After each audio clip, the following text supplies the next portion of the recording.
সকাল থেকে একটা বিষয় নিয়ে আমরা প্রচণ্ড রকমের আলোচনার সম্মুখীন এবং আপনাদের মনে অনেক দ্বিধা দ্বন্দ্ব ছিল যে মোবাইল ফোনের ব্যবহারের বিষয়ে একটা নির্দেশনা দেওয়া হয়েছিল। এখানে বলা হয়েছিল যে 400 গজের ভিতরে এটার সীমিত রাখতে হবে বা এর বাইরে রাখতে হবে। এটা আমরা সংশোধন করছি। মোবাইল ফোন নিয়ে ভোটাররা ভিতরে যাবেন এবং প্রার্থীরা যাবেন, তাদের এজেন্টরা যাবেন এবং তারা ছবি তুলবেন, কিন্তু গোপন কক্ষ যেখানে স্টাম্পিং হয় সেখানে করবেন না।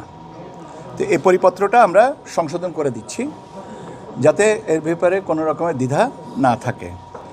এখন বাট কিছু রেস্ট্রিকশন থাকবে, যেমন আপনার polling agents, polling officers, assistant presiding officer, তাদের কাছে এটা রাখবো না, রাখার বিষয় নেই। তারপরে আপনার যেমন আইন শৃঙ্খলা বাহিনীর একাধিক সদস্য থাকেন, সবার কাছে কি থাকবে না।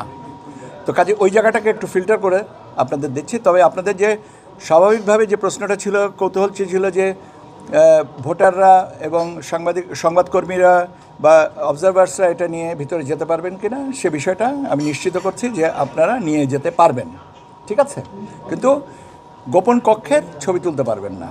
আমার মনে হয় যে এ ব্যাপারে আর আমার ফার্দার কোনো কিছু বলার দরকার নেই। আমি বললামই তো যে কিছু রেস্ট্রিকশান থাকবে, সেটা আমরা ফিল্টার করছি, করে আমরা এটা করে দেব, কিন্তু যে আলোচনাটা ছিল সেটা আমরা নিশ্চিত করে দিলাম।